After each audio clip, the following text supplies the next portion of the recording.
तुलसी पंछी के पिए घटे न सरिता नीर, दान दिए धन ना घटे जो सहाय रघुवीर। ओम नमः शिवाय। हर हर महादेव। भक्ति कथा चेनल में आप सौનું स्वागत है। भगवानना सुंदर चित्रों सहित पवित्र कथाओं सांभळवा माटे जरूर सब्सक्राइब करो भक्ति कथा चेनल।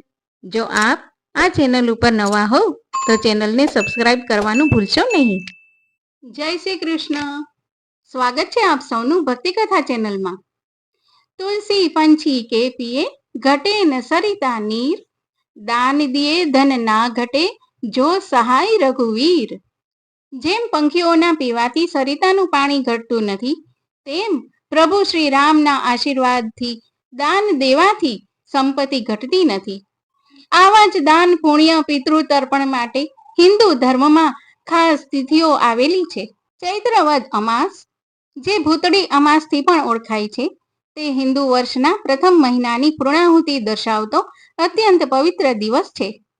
आजना विडियोमां आपणे जोईशुं के चैत्री अमास क्यारे आवे छे, आ दिवसे शुं दान पुण्य करवुं, चैत्री अमासनुं महत्व शुं छे, तेमज पितृओनुं तर्पण कई रीते करवुं। तो विडियो साथे अंत सुधी जोडायेला रहो। विडियो गमे तो लाइक, सब्सक्राइब अने शेर पण करशो। जय श्री कृष्ण। हिंदू पंचांग मुजब चैत्री अमास तारीख 17 एप्रिल 2026 ने शुक्रवारे आवे छे। चैत्री अमासे पृथ्वी पर नकारात्मक शक्तिओ सक्रिय होय छे, जेने दूर करवा ચોક્કસ ધાર્મિક વિધિઓ કરવામાં આવે છે, તેમજ દાન પુણ્ય તેમજ પિતૃ તર્પણ પણ કરવામાં આવે છે।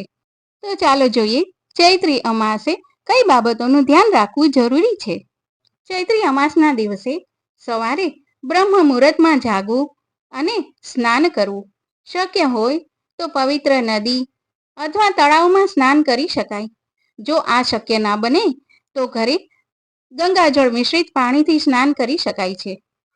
સ્નાન કર્યા પછી અક્ષત, લાલ ફૂલો પાણીમાં ભેળવી અને સૂર્યદેવને જળ અર્પણ કરી શકાય। સાથે જ ઓમ સૂર્યાય નમઃ અથવા આદિત્યાય વિદ્મહે ભાસ્કરાય ધીમહિ તન્નો આદિત્ય પ્રચોદયાત આ મંત્રોનો જાપ પણ કરી શકાય છે। દક્ષિણ દિશા પૂર્વજોની દિશા માનવામાં આવે છે, આથી દક્ષિણ તરફ મુખ કરી પૂર્વજોને જળ અર્પણ કરવાનું। આ જળમાં તલ, ઘાસ વગેરે ઉમેરી જળ ચડાવવું અત્યંત શુભ માનવામાં આવે છે। આ દિવસે ઉપવાસ કરવાનું પણ વિશેષ મહત્વ છે। ઉપવાસ દરમિયાન ફળો અથવા સાત્વિક આહાર લઈ શકાય। પીપળાના ઝાડમાં પિતૃઓનો વાસ હોય છે, આથી સાંજે એટલે કે પ્રદોષના સમયે પીપળાના ઝાડ નીચે દીવો પ્રગટાવવો અત્યંત શુભ છે। આ દિવસ ભગવાન શનિની આરાધનાનો પણ દિવસ છે, આથી ભગવાન શનિને કાળા તલ, વાદળી ફૂલ અને તેલ અર્પણ કરી શકાય છે।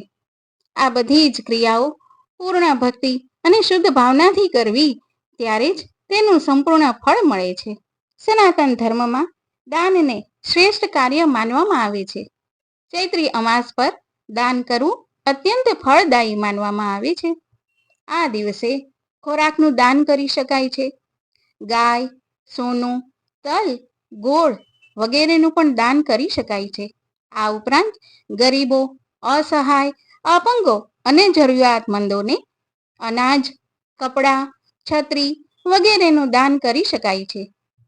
આ દિવસે કરવામાં આવતા દાનથી અનેક ગણા લાભ થાય છે અને પરિવારમાં સુખ અને સમૃદ્ધિ આવે છે। ચૈત્રી અમાસે નકારાત્મક શક્તિઓ કાર્યરત હોય છે, આથી તેનાથી બચવા માટે અથવા દુઃખ અને શારીરિક માનસિક દુઃખ દૂર કરવા માટે ચૈત્રી અમાસ પર પૂજા દરમિયાન રુદ્રાક્ષની માળા સાથે ભગવાન શિવના મહામૃત્યુંજય મંત્રનો જાપ કરવો જોઈએ। ઓમ મૃત્યુંજય મહાદેવ ત્રાહિ મામ શરણાગતમ જન્મ મૃત્યુ વ્યાધિ જરા સંસાર ભયનાશનમ આ મંત્રનો જાપ કરી શકાય છે। તે જ રીતે ગાયત્રી માતાના મંત્રનો જાપ પણ કરવો ખૂબ જ પુણ્યશાળી માનવામાં આવે છે। સાથે સાથે હનુમાન ચાલીસાનો જાપ પણ કરી શકાય છે। ચૈત્રી અમાસે કરેલા પુણ્ય કાર્યના પ્રતાપથી પિતૃઓના આશીષ સદાય પરિવાર ઉપર રહે છે. આ ઉપરાંત માનસિક તણાવ અને અવરોધો દૂર થાય છે. ચૈત્રી અમાસનો ધાર્મિક કાર્ય દાન પુણ્ય પ્રાપ્તિ તરફ દોરી જાય છે. તેમજ શનિ દોષ અને ગ્રહોના અવરોધો ઓછા થાય છે. ચૈત્રી અમાસ એ શ્રદ્ધા, કૃતજ્ઞતા અને સેવાનો તહેવાર છે. આ દિવસ આપણને ભગવાન પ્રત્યે કૃતજ્ઞતા વ્યક્ત કરવાની તક પૂરી પાડે છે. સ્નાન, પ્રાર્થના, ઉપવાસ અને દાન દ્વારા આપણે ફક્ત આપણા પૂર્વજોને જ નહીં પણ આપણા જીવનને પણ શુદ્ધ અને સફળ બનાવીએ છીએ. ચૈત્રી અમાસના રોજ શ્રદ્ધા અને ભક્તિ સાથે ધાર્મિક વિધિઓ કરી આધ્યાત્મિક પ્રગતિથી આપણા સૌનું જીવન પ્રકાશિત થાય છે.